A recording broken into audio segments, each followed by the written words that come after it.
In an effort to bolster its forces, the Israeli military has issued call-up notices to more members of the Haredi community, a decision that has long been a point of contention in Israeli society.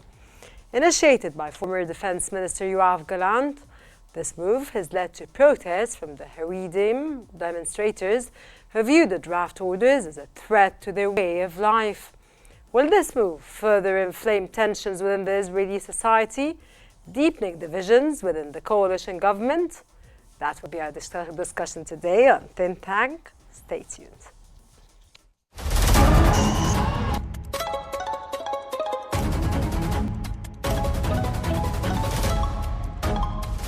Our world is becoming unhinged.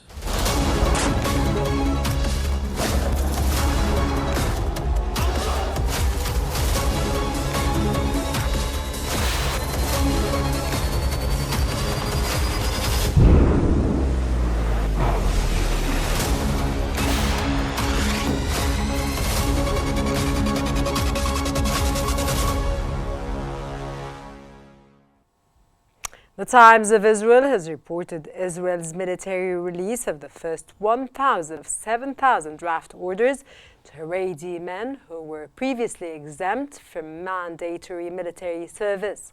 The newspaper also drew attention to protests sparked by the new and controversial enlistment orders.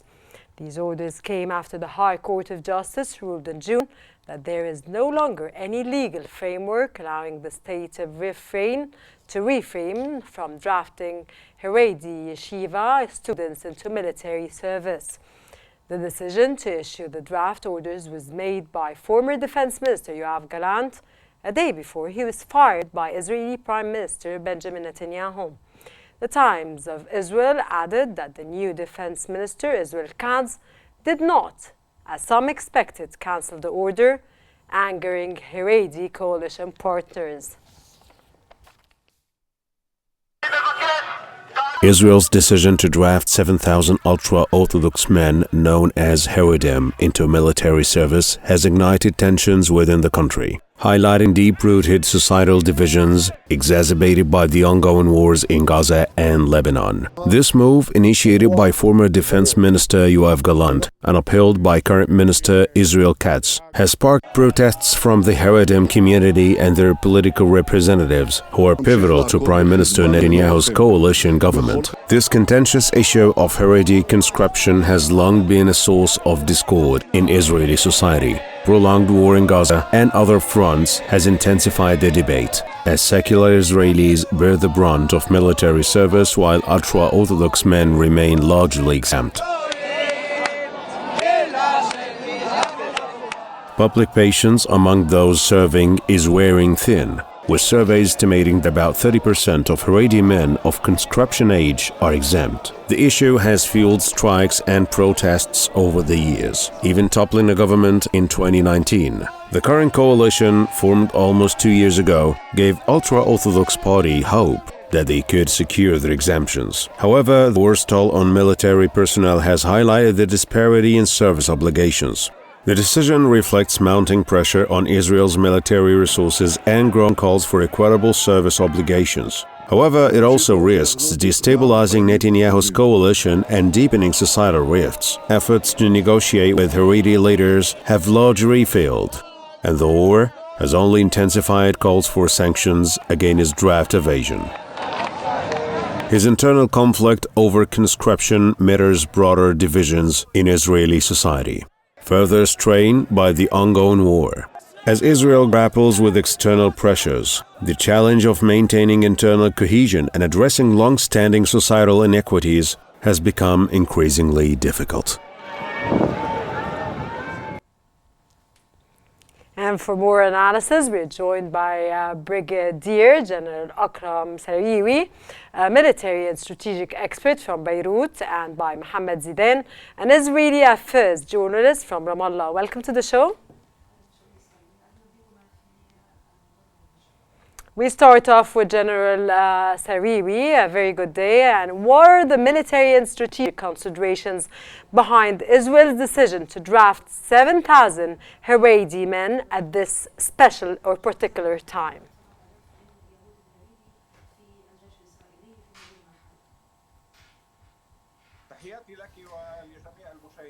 Greetings, ladies and gentlemen. In fact, the Israelis are now, waging a Torah-oriented war. They want this battle to be the last battle of Israel in order for them to be able to establish the national state of Israel after this war ends. And this, in fact, requires a lot of things to happen. This requires all sects of the Israeli state to be on board with this plan. And this project, in fact, includes certain measures. The first of which is the displacement of the Palestinians and for Israel to impose full control over the West Bank and the Gaza Strip. And so a big part of this project it can be represented by the drafting of more and more Jews, including Haredi Jews or Haredi Yeshiva Jews, into the Israeli armed forces as well. Israel has a lot of settlement projects that are ongoing in Gaza right now. We have a lot of settlers right now that are going to be moved or are going to be relocating into the Gaza Strip after the settlements are established. And the Israeli community is military by nature. We have 6 to 7 million Jews residing in the colonized Palestine. But the army, in fact, has around 500,000 military officers and sub-officers. And this just gives you an idea about how the rehabilitation of Israel just created a huge military base in order to impose full dominance over the Middle East in order for them to establish the Jewish state. Mr. Zidane, how might the decision to draft Haredi men affect the delicate balance of Netanyahu's coalition government?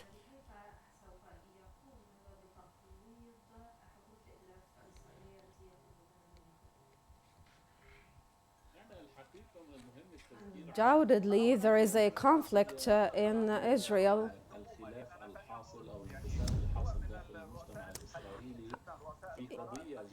In fact, the Israeli community is a community that is contingent upon military service for it to be sustained.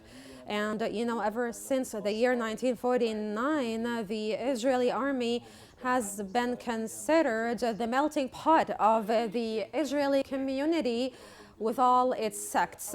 And, Ben Gurion has exempted around 400 Haredi Yeshiva Jews. But at this point, they were just talking about drafting 400 Haredi students that actually were studying, were enrolled in a seminary school that teaches Judaism and that teaches Judaic theology.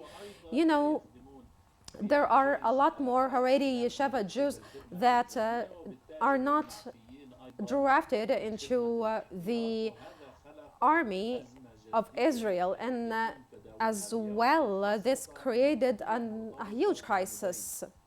Specifically, that this issue has two sides. First, the side related to the actual or objective need right now for more military staff to be drafted into the Israeli armed forces. Right now, the Israeli army has a lot of human casualties taking place in its different brigades, because Israel is now waging two wars simultaneously in Gaza and in Lebanon. And in fact, the other aspect to this issue is the political one, which you, Madam, have alluded to, which is the fact that Netanyahu just relies on the Haredi sect in order for part of them to be drafted into the army. And you know, the Supreme Justice Court of Israel has in 2015 decided that the absolute exemption, military exemption or conscription exemption of Haredis is something unjust. And right now the government is obligated to, or found itself obligated to, just, you know, amend the sentence of exemption, of absolute exemption of the Jews. Sir, your answer takes me back to General Sirawi. Sir, traditionally, Haredi men were exempt from military service. Why do you think Netanyahu has decided to draft them into the military? Does this mean that they have a conscription problem to the Israeli army, sir, at this point?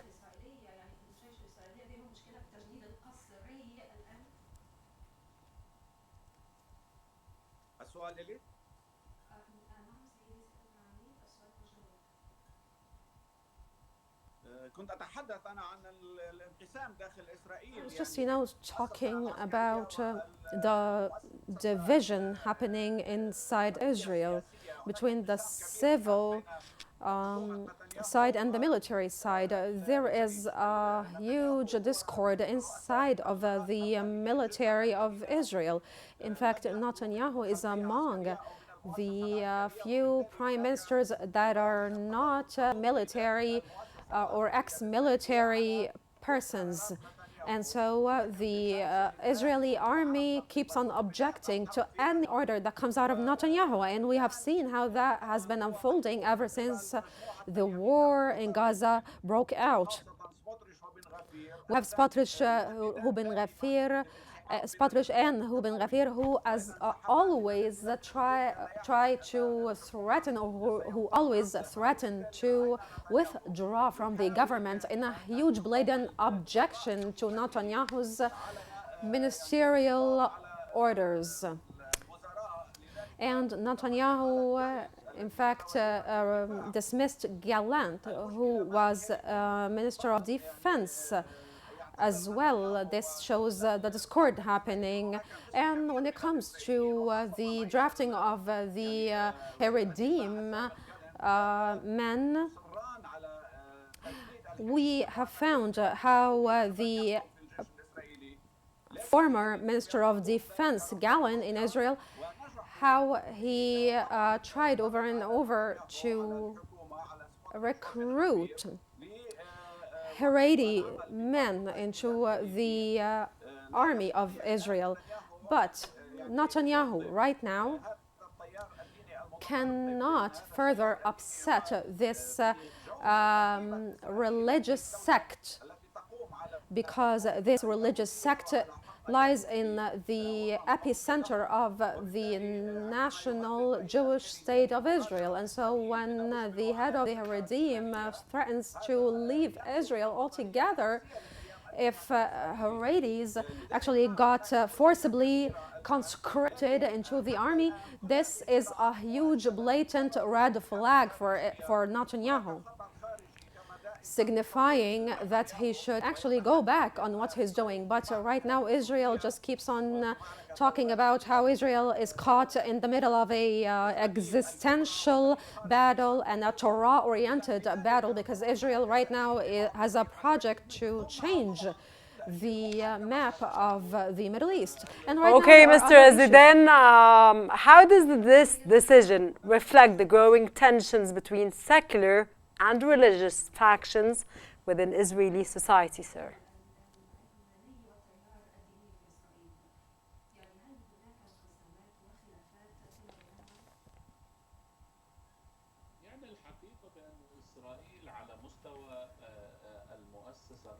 In fact, on the level, on a formal level, Israel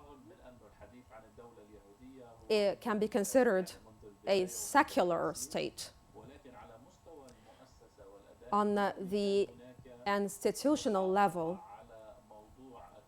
we have seen how Israel was always giving due care to Judaism and its different sects, but specifically the religious settlement sects. We have seen recently how they now have a representation in the government, in the Knesset, and right now they are even trying to practice, what is called the judicial coup, because they are trying to dominate over the Israeli judiciary as well. We've seen as well how a lot of military officers were practicing some Torah rituals, which is a huge blatant sign that this sect has infiltrated into the Israeli army. In fact,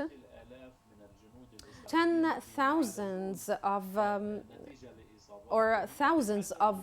officers have been injured in the wars that are going on, and a lot of officers actually have been killed as well. And Gallant tried to recruit or conscript 7,000 Jews into the army, and that's why he got dismissed by Netanyahu. The new Minister of Defense right now reduced this number from 7,000 to 3,000, but the judicial advisor to the government advised him not to do that because this is an illegal practice, and because this regulation cannot be amended because it's consistent with the verdict of the Israeli Justice Court. Okay, sir, let's leave it there. Before we dive deeper into our discussion, let's take a moment to examine the Haredim crisis. Stay with us. We'll be back again.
General Sarawi, how does this conscription order reflect the current pressures on the Israeli occupied forces amid the ongoing wars on multiple fronts?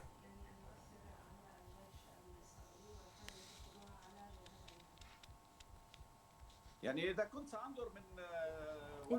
fact, if I'm looking at this issue from a military perspective, there are 170,000 or 175,000 military officers and sub-officers.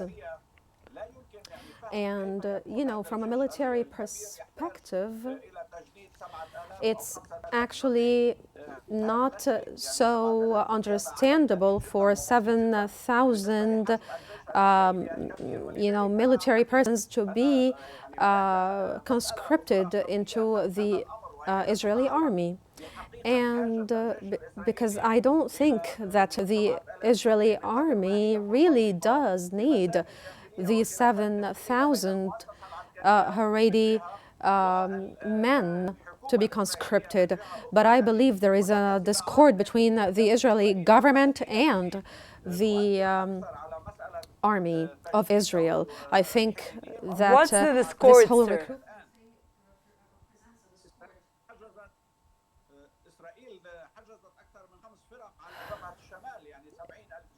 Israel, mobilized 5,000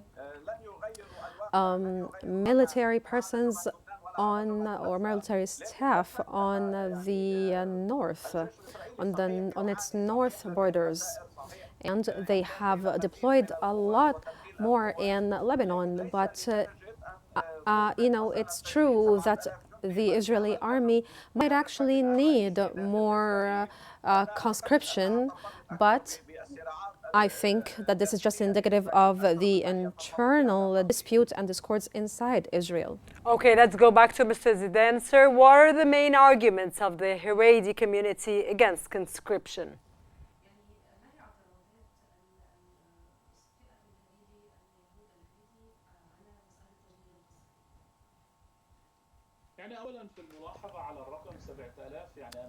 First of all, regarding the number 7,000,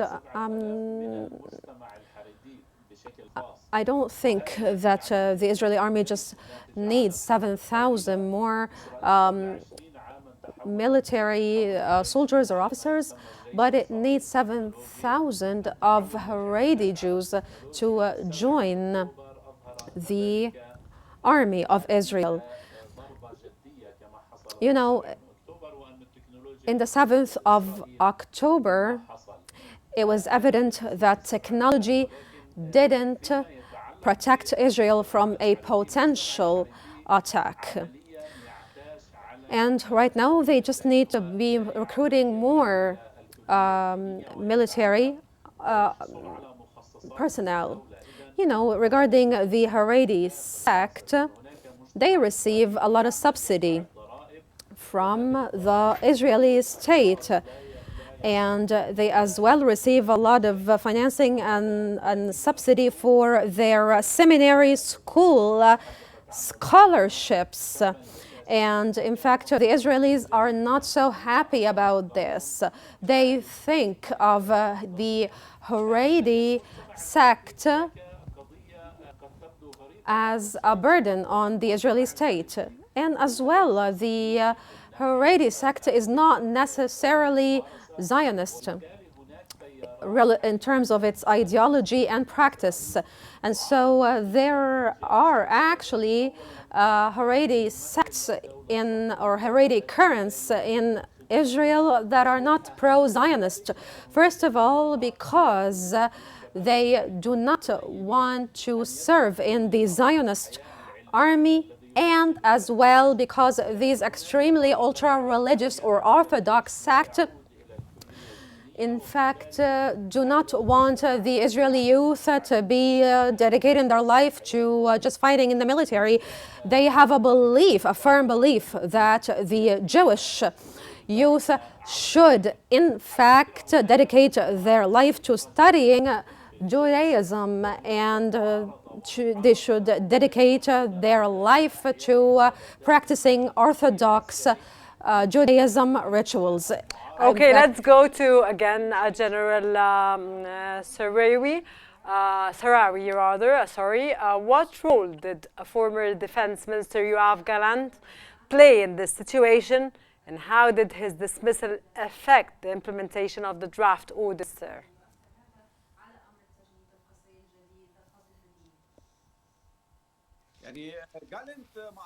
In fact, Gallant is known to be a military person. A strong military person. He is a very strong military person, yes, as you were suggesting.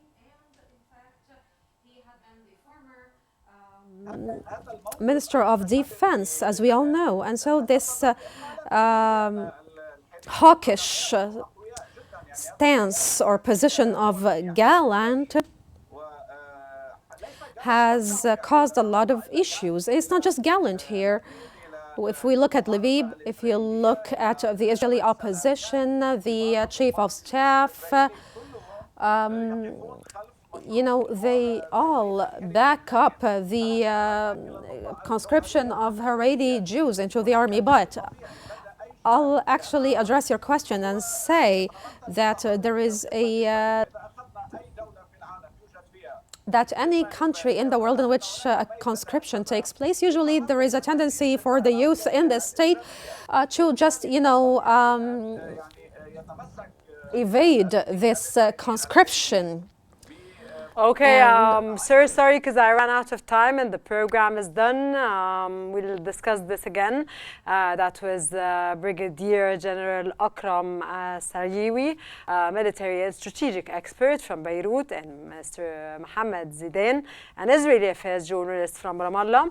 Thanks for your informative knowledge and insights. That brings us to the end of today's episode of Think Tank. Stay tuned for more exclusive stories here in Qnews. Thanks for watching.